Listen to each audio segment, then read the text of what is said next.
is Anastasia for Light about life-saving information. SIBO, small intestinal bacterial overgrowth. Do you have that? Or maybe you just have a random strange diabetes, even though you may not even be eating sugar, but your bacteria eat all those sugars that you can't even process and create your fatty liver and your diabetes. Or maybe you have parasites, or maybe you have metabolic syndrome, maybe you have a thyroid and endocrine disorder, maybe you have neuroendocrine tumor. I had to guess for the last 10 years what is the cause of my extreme fatigue. Guys, I feel like I'm 200 years old, dead horse, and I've been to over 214 doctors, telling them my symptoms, explaining how I feel, explaining my extreme fatigue, explaining how I feel bloated and pregnant anytime I eat, especially if I touch any carbs. That's why I'm like afraid to even touch any carbs. I don't even eat carbs, and I'm still like overweight. Explaining that I have IBS symptoms, IBSD, which is irritable bowel syndrome, which just basically means you have those symptoms, but we don't know why. It just basically means you eat the food and all of a sudden you have to run to evacuate the food. It's not processed, it's not digested, and you have diarrhea for unknown cause. What else? What other symptoms? You can be constipated, you can be having diarrhea. You definitely will have a lack of nutrients. And that's something that is so important to check. Your iron, your ferritin, your saturation of iron, your B12 vitamins, and calcium, and other, of course, B12, vitamin D. You have to check those to see if you have something. And that's how I felt that something is stealing my nutrients. Because I'm taking supplements, I'm taking vitamins, I'm definitely eat red meat. Why am I so low on iron? And SIBO is the answer. That's that monster. That's that bacteria that migrated into my small intestine from colon and set camp there. And they are bandits and they are bullies. They have overtaken my small intestine, so they don't let me even digest carbs.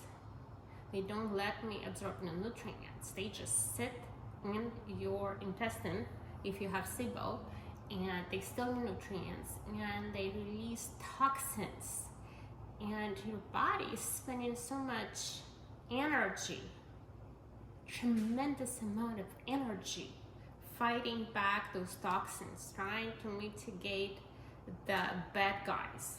So if you have a high secretory IgA, which basically means immunoglobulins that are in your stool, and you can order GI map, stool testing from different providers.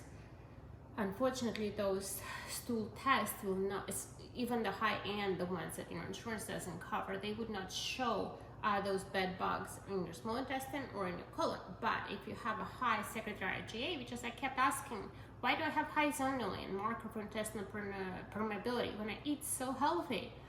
Why I have high secretory IgA? I'm like, doctors, I have a war going on in my gut. I look freaking 6 months pregnant anytime I eat. What the hell is going on? And I've been to 214 doctors before I myself had to go create hypotheses, ask for help for doctor specialists, test it out, create hypotheses, test it out, and finally what I had left was the SIBO hypothesis after I checked out the hypothesis of thyroid disorder, endocrine disorders, neuroendocrine tumors because of certain markers, and including the diarrhea and high vasointestinal peptides and high 5-HIAA, which are serotonin markers that the tumor could be producing. Had a hypothesis, maybe it's parasites that came with Lyme disease. Lyme disease hypothesis, and all those checked out negative, or I had myself treated just in case, even preventative treatment, just to give myself a chance to feel like a human being. And my PCP, the last one that no longer is my PCP, he just basically yelled at me and said, I'm just making things up and I should just go exercise. I just hope doctors like this burn in hell, because you guys have so little care and you don't even give a shit about a patient, about why are we going to see you, why are we going to see 200 doctors. Obviously, if I was just lazy, I wouldn't be going to doctors, I would just exercise.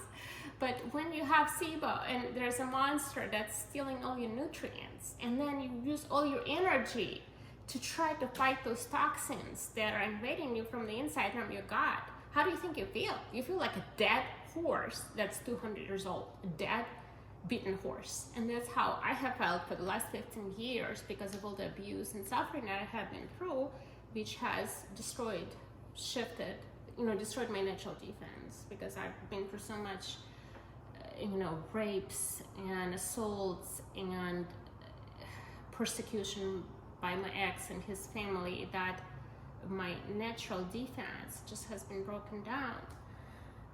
But hopefully God is finally smiling at me. I recently got baptized in a Christian church because I just found out that my parents that call me the devil actually forgot to baptize me, so I just got baptized. So maybe God is finally helping me.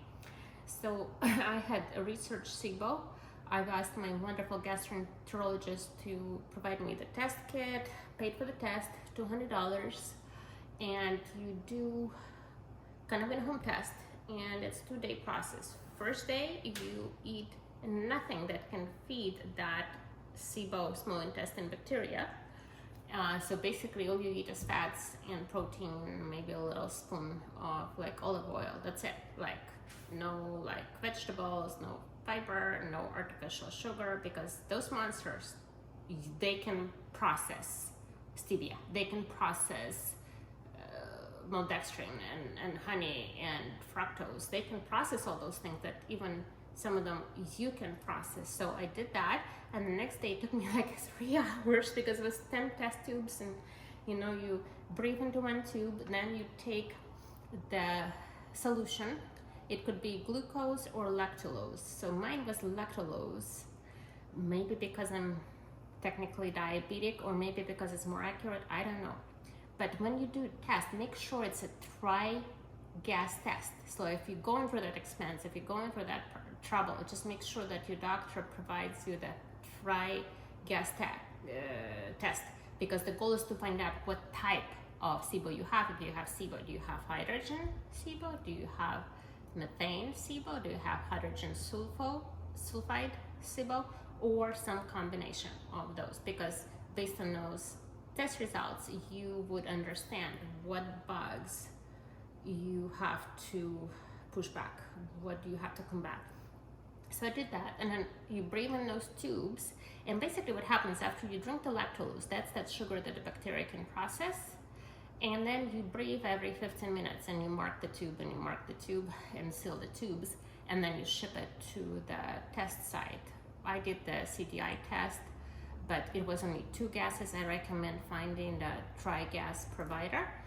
And what's interesting, of course I tried to get the test results before I see the doctor. Of course it came 2 hours after I saw the gastroenterologist, and we were talking in his office, and I just love my gastroenterologist. And he was like, Anna, you should be a doctor. You should be a doctor. You really put a logical approach. You create a hypothesis, you check it out, and we know it's not this and it's not this, and we did endoscopy and it's not the celiac disease, and we did the parasites, it's not parasites. I sent you to the endocrinologist to see if that's the reason for your IBS. That's not it. But maybe it's SIBO. And I'm like, well, doctor, I did 14 days of water fasting. I'm sure if I had some bugs, they would have died from no food, right? No, they're still alive. They're still alive and kicking. So I did the test. The test results came as soon as I got home from the doctor's office. It was Friday night, and it was hydrogen positive.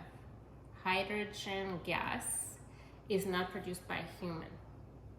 So if your boyfriend is gassy, it's not him, it's the bugs. Have him be tested for SIBO. So that hydrogen gas is produced by the bugs. Klebsiella pneumonia Escherichia coli or some of those names of those bugs that colonize the small intestine where they should not be. They have no business of being there. But again, if you have experienced food poisoning, severe stress, or other stressful event, or maybe surgery, abdominal surgery, that can cause a disbalance.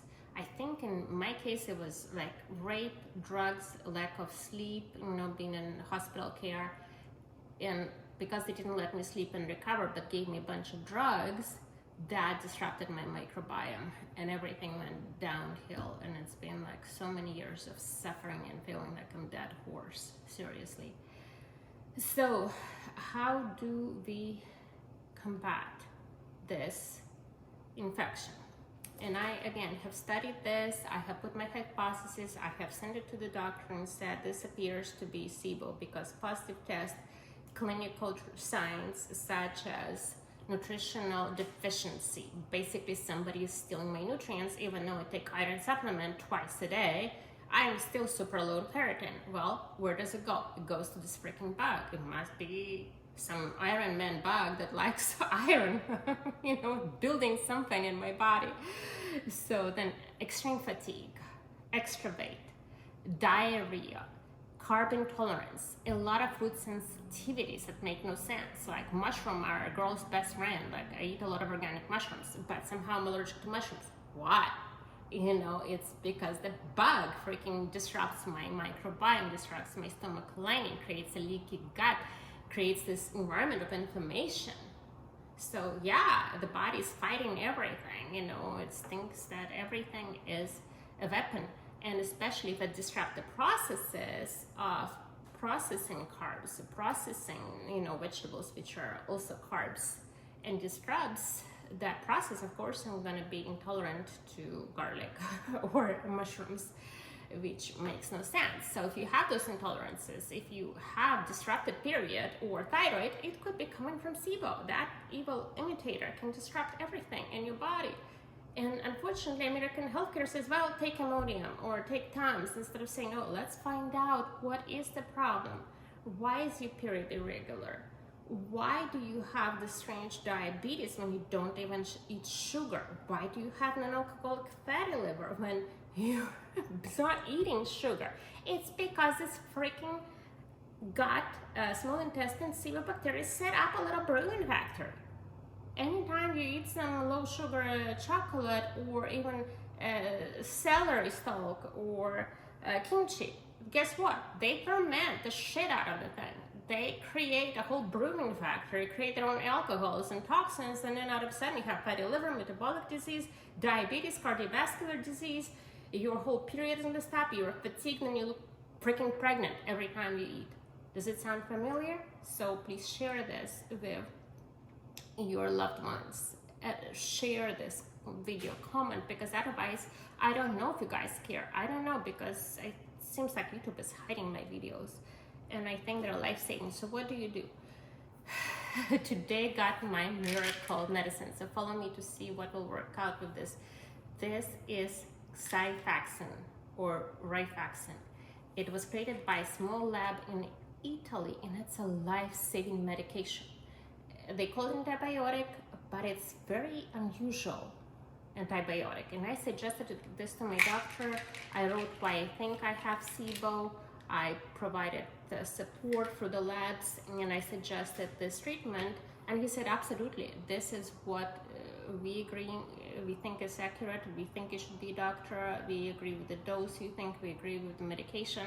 He actually, in his office, loves this medication because it stays in GI tract. It doesn't go into the blood supply, which is wonderful, so it doesn't affect anything else that in the GI tract, and it doesn't really affect the good bacteria. It just kind of pushes back the bad guys, stops inflammation, and restores the normal gut motility complex, which clears out your gut. That's why it's so important not to eat all the time. Eat and then have a non-eating window of like 16, 20 hours. I try to eat within a 4-hour window and then not eat in 20 hours, because you want to give your body, your gut, time to clear out, to move that bacteria out. And I bet those bacteria are interfering with that gut motility complex. So we'll be looking on prokinetics that help with that. So that's something on my list. Then what's also recommended by everybody is Berberine. That's, I guess, a miracle. It helps, it comes from those red berries, but it's a substance that you need 3 to 5 grams a day. I wish I could find enteric-coated capsules so they can get to small intestine. I haven't, but most doctors don't specify what coating on the pill, so I just ordered some on Costco or Sam's, whatever. They had a good deal, and I'm just gonna take 5 grams and see what helps. But it not only helps with glucose metabolism, it actually helps your insulin sensitivity, which has been destroyed by SIBO if you had it. And it actually fights those bugs in small intestine. So it has antimicrobial properties. And whether you have SIBO or whether you have SIFO, the overgrowth of candida and other fungals, or some combination, this is good. That's why I recommend taking the miracle drugs like Xifaxin, but also doing your own nature treatments, such as oils. You want those natural oils. This is French. When I was there, I bought a bunch of them. This is a combination of 3 essential oils, because in France they test everything. Here in America, it can be thinking you're buying oregano oil, but it could be gasoline, you know, from the gas station. Nobody tests. So this is oregano, this is cannel, which is clove, and thyme oil, which is thyme. So 150 milligrams, I think, for 2 pills or 3 capsules, but it's 150 each. So basically each pill is 50 milligrams. So try to take 2 to 3 pills a couple of times a day, just to give my body this extra shot at whatever it is, whether it's a virus, whether it's a fungus, whether like Candida albicans, which likes to set shop in your small intestine, or if it's you know, the bugs like came on my SIBO test, the nature's antibiotics, that's how I call them, essential oils. They work great. So don't forget to take those. I am going to try one thing, and maybe if somebody has experience, let me know. If obviously you can just take essential oils, but what about skin permeability? Of course, I never recommend putting essential oil right on your skin because it will burn you, but mixing it with carrier oil, for example, coconut oil spoon or a tablespoon of coconut oil, couple of drops of oregano oil or thyme oil, mix it up, because the oregano or thyme is so strong, or clove oil, it will burn. So mix it up, and then I'm thinking of applying it onto my small intestine area, on my tummy, and see, because I am a firm believer that our skin absorbs things. That's why I love the ocean, love being in the ocean, and I'm so careful or panicky when I even go to spa for a massage. I'm really not a big fan of those oils that they use, because even the best spas just use oils that are saturated fat, that are not good for us, and some sunflower oil which looks black when it's first driven, and it's just such a dangerous oil for our blood vessels. So I do believe that we have permeability. That's why if you take Epsom baths, you know, Epsom salt bath, you fix your constipation, and it can affect your blood pressure dangerously. So be careful with those baking soda baths or Epsom salt baths, because it can affect your blood pressure one way or the other tremendously. So that's something I want to test out, just applying carrier oil with a few drops of the healing oils onto my tummy. Let's see. Then remember, when you do this therapy, you can get migraines, headaches, uncomfortable feelings. Why? Because of the die-off. Nobody tells us about the die-off. If the therapy is successful, guess what? We're killing bugs. They're releasing toxins. They don't like to be, you know, dying. So they're fighting. They're releasing toxins. They're fighting So recommend binders. I'm taking Chlorella, again from France, Rome, and bentonite clay. In my case, it's Montmorillonite. So this is from a German mountain. Bentonite basically from mountains called Benton. Montmorillonite is from Montmorillon. Mont basically means mountain. So I like Montmorillonite. I think I got it on Amazon, so it does taste great. So remember binders. Cholestyramine is also binder. It's like packets that you get. I don't know if you need prescription or not in the United States. Those are supposed to lower your cholestyramine, but they're great binders for toxins, especially for fungal toxins. There's some kind of negative ion, positive ion, and it's really good. So you just mix it up with like 2 ounces of water, maybe even less, and then create a smush, drink it, and it absorbs stuff, binds it. Chlorella also binds toxins, and charcoal is also recommended, but I think it can take so much good stuff out. Well, charcoal doesn't give you anything, it just takes all your good and bad stuff out. So if you have alcoholic poisoning, yeah, take charcoal. But Chlorella gives you a lot of good stuff, so that's why it's good. Bentonite and Montmorillonite gives you a lot of good minerals that those bugs steal from you, so that's good. Aloe also helps restore your lining, so hopefully that's good. This is $2,000 or $2,500 worth of medication. Again, healthcare in this country where you have to figure out everything yourself and the cost is ridiculous. Just for heck of it, I checked the price in Russia for this, $20. Why is it $2,500 here? Why? Because everybody in the world thinks we Americans are stupid and we pay any price. I don't know. If somebody was in charge of this healthcare system, maybe they were smart enough to say to Italian manufacturer, hey, if you're selling it to Russia for $10 wholesale, what the heck are you thinking? How can you charge us this amount? You either gonna match the price or we're gonna set up our own factory and screw your patterns because you're screwing us over.